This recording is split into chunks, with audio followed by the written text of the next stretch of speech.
नमस्कार। हस्तक्षेप में आपका स्वागत है। मैं हूं अमलेंदु। कल टीवी लाइव पर एक गंभीर परिचर्चा का आयोजन किया गया, जिसमें देश की राजनीति में हो रही उठापटक का विश्लेषण वरिष्ठ पत्रकारों द्वारा किया गया। इस परिचर्चा में मैंने भी हिस्सा लिया। आइए देखते हैं इस परिचर्चा के कुछ प्रमुख अंश। साभार। जी राजीव जी, आपने शुरू में शायद प्रशांत जी से बातचीत में डर शब्द का इस्तेमाल किया था। मैं इस पूरे घटनाक्रम को, जो कुछ आज हुआ है या पिछले कुछ समय से देश में हो रहा है, जलील अली का शेर है, क्या क्या दिलों का खौफ छुपाना पड़ा हमें, खुद डर गए तो सबको डराना पड़ा हमें, अपने दिए को चांद बताने के वास्ते बस्ती का हर चिराग बुझाना पड़ा हमें। नरेंद्र मोदी खुद इतने डरे हुए हैं और उनका जो समर्थक तंत्र है पूरा, जिसमें ये सारी संवैधानिक संस्थाएं हैं जिनकी जिम्मेदारी है लोकतंत्र को बचाना, ये सब मिलकर उनके दिए को चांद बताने के लिए लगे हुए और बाकी के बस्ती के जितने चिराग हैं सबको बुझाने पर आमादा है। भारतीय राष्ट्रीय कांग्रेस इस देश के लोकतंत्र का एक ऐसा ही चिराग है जो 100-125 साल से जल रहा है, और उसे एंड चुनाव के वक्त उस दिए में से, उस चिराग में से तेल को निकाल लिया जाए और उसे बुझाने की पूरी कोशिश की जाए, तो ये इसलिए है कि सत्ता में बैठे लोग डरे हुए हैं।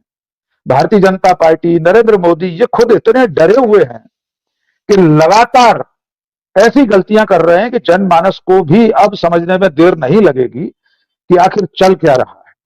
हम सब जानते हैं कि हमारा चुनाव, हमारी पूरी निर्वाचक प्रणाली कितनी महंगी हो गई है। धन बल, बाहुबल, जनबल सब लगता है उसमें, और धन बल इतना महत्वपूर्ण है, वो हम सब जानते हैं कि जिस तरह से इलेक्ट्रल बॉन्ड में 5,000 करोड़, 6,000 करोड़ बीजेपी के पास आए और कांग्रेस के पास बहुत मामूली धन आया, तो चुनाव में जाते समय ये संसाधन खत्म कर दिए जाए। मैं सैन्य विज्ञान का विद्यार्थी हूं राजीव जी। कहा जाता है सेना पेट के बल चलती है। पेट के बल चलने का आशय होता है उसके जो लॉजिस्टिक्स हैं, उसके संसाधन है, आपूर्ति है, रसद है। ऐसे ही राजनीतिक दल जब युद्ध में जाता है तो उसका रसद, उसकी लॉजिस्टिक्स, उसकी आर्थिक व्यवस्था है, उसका पूरा तंत्र है, कैसे वो चुनाव में रैलियां करेगा, कैसे आवागमन की व्यवस्था करेगा, हेलीकॉप्टर चाहिए, गाड़ियां चाहिए। और जब कांग्रेस जैसे बड़े और सबसे पुराने राजनीतिक दल के आर्थिक संसाधनों पर, उसकी गुल्लक पर, उसकी तिजोरी पर ताला डाल दिया जाए, तो वो भी सरकारी एजेंसी के जरिए, तो समझा जा सकता है कि आपने उसकी रसद की लाइन को काटने की कोशिश की। कि चुनावी युद्ध में जाते समय जो प्रतिपक्ष की सेना है, उसकी रसद की, आपूर्ति की सारी जो धमनियां हैं, उनको अवरुद्ध कर दिया जाए। एक बात और जोड़ना चाहता हूं, मल्लिकार्जुन खड़गे ने जिस खतरे की ओर देश का ध्यान आकृष्ट किया है वो है चुनाव नहीं होंगे। ये बात सही है। हम और आपके जैसे लोग, गुरदीप जी, प्रशांत जी, हम सब लोग बहुत दिनों से ये कहते आ रहे हैं, लेकिन क्या सचमुच में इस देश के लोग इस बात को समझ रहे हैं?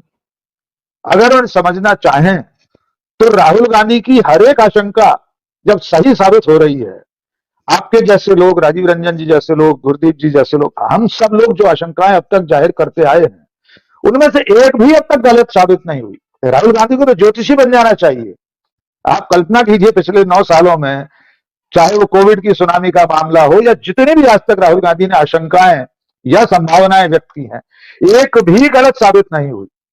तो ये देश कब समझेगा? एक पढ़े लिखे व्यक्ति या तमाम सारे पढ़े लिखे लोग, समाज की जो बौद्धिक चेतना है वो आपको चेता रही है, क्यों नहीं समझना चाहते? और अंतिम बात राजीव जी, ये सरकार लोक लाज बिल्कुल त्याग चुकी है। बेशर्मी की पराकाष्ठा यह है कि पिछले कुछ सालों में उसके हर कदम को या तो न्यायालय ने गलत ठहराया है या जनता की अदालत ने गलत ठहराया है, फिर भी वे अपनी बेशर्मी, हठधर्मी छोड़ने को तैयार नहीं है। चाहे राहुल गांधी की अयोग्यता का विषय हो, चाहे इस वक्त ये विषय हो इलेक्टोरल बॉन्ड का और अब इनकम टैक्स का। हम सब जानते हैं अंततः ये कार्यवाही कानून की दहरी पर जाने के बाद नल एंड वॉइड घोषित होगी। लेकिन फिर भी ये जो संवैधानिक संस्थाएं हैं जो इस वक्त भारतीय जनता पार्टी, नरेंद्र मोदी, एनडीए गठबंधन के सहयोगी दल के रूप में, घटक दल के रूप में काम कर रहे हैं, उनमें बैठे लोगों की चेतना, उनका विवेक कब जागेगा कि वे सत्ता में बैठे लोगों के इशारे पर कानून को बलाए ताक रखकर कब तक कार्रवाई करते रहेंगे? और उनकी हर कार्रवाई अंत में अदालत की दहरी पर जाकर मात खा जाए, अंत में सरकार तक को घुटने टेकने पड़े, तो ये अधिकारी, ये तंत्र, मैं बहुत बड़ी बात निवेदन करना चाहता हूं, आखिर वे भी तो भारत के ही लोग हैं, वे सरकारी नौकरी में आए हैं, प्रक्रिया से आए हैं, वे आखिर कब तक सरकार के हाथ की कठपुतली, उसके तरकश का तीर कब तक बने रहेंगे राजीव जी?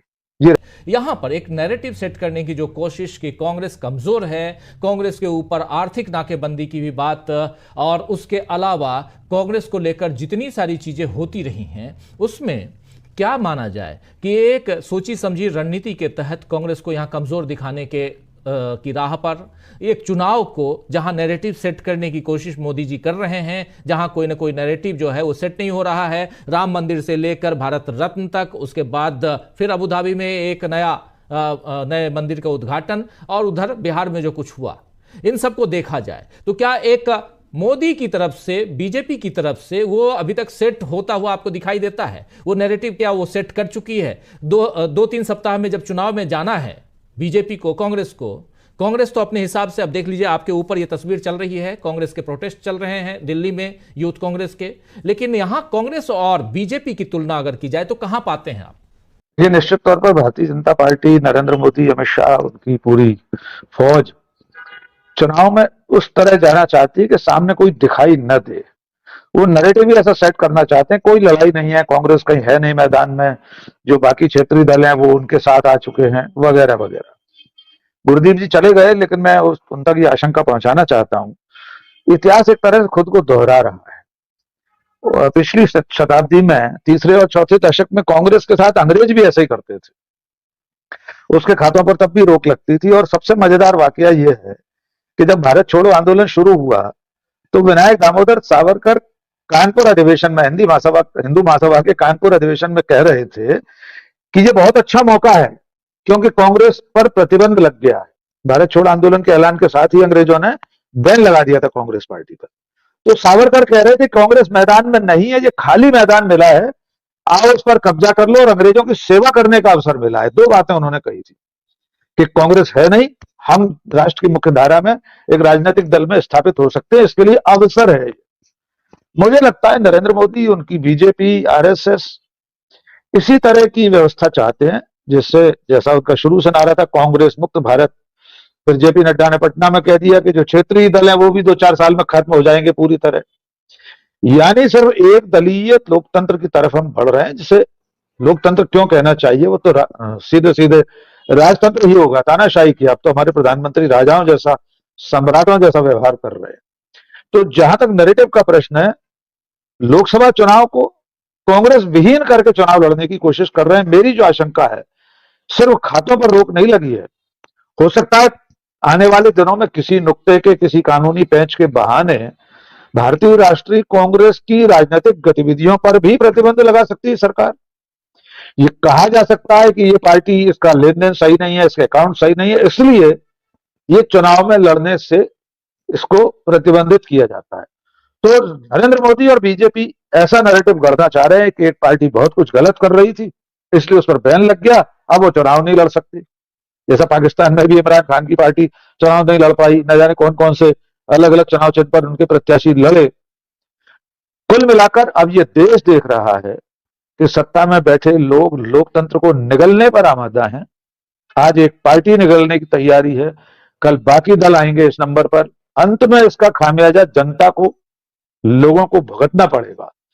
सवाल यह है कि अब राहुल गांधी और कांग्रेस इस लड़ाई को आने वाले 2 हफ्तों 3 हफ्तों में कितना तेज कर पाते हैं। सड़क से लेकर संसद तक जो कुछ करना चाहिए वो कांग्रेस पार्टी को ही करना है। संसद का अब कोई सत्र होना नहीं है, तो अब पूरी जिम्मेदारी सड़कों पर उतरने की है, हर मुद्दे को जनता तक पहुंचाने की। एक जनता के सामने ये आईना रखा जाए कि असल में हो क्या रहा है, सरकार की कथनी और करनी में कितना फर्क है, ये बताने की जरूरत है। मैं समझता हूं इस मुद्दे पर भी बुधवार तक का उनको राहत मिली है, कांग्रेस पार्टी को। तो उसके बाद देखना है क्या फैसला होता है, और अगर फैसला कांग्रेस के पक्ष में नहीं हुआ तो कांग्रेस के लिए ये रसद और आपूर्ति की जो लाइनें हैं, इनका रुकना एक बड़ी रुकावट पार्टी के चुनावी माहौल के लिए बनेगी। अब इसको बुधवार को हम लोग एक बार फिर चर्चा करेंगे जब इस पर फैसला आएगा ट्रिब्यूनल का। फिलहाल बीजेपी का डर, उसकी हताशा इस तरह के कदमों से साफ देखी जा सकती है। जी राजीव। आशा है ये वीडियो आपको पसंद आया होगा। इसको ज़्यादा से ज़्यादा शेयर करें, लाइक करें, सब्सक्राइब करें चैनल को, फेसबुक पेज को फॉलो करें और ज़्यादा से ज़्यादा इसको सब्सक्राइब करें।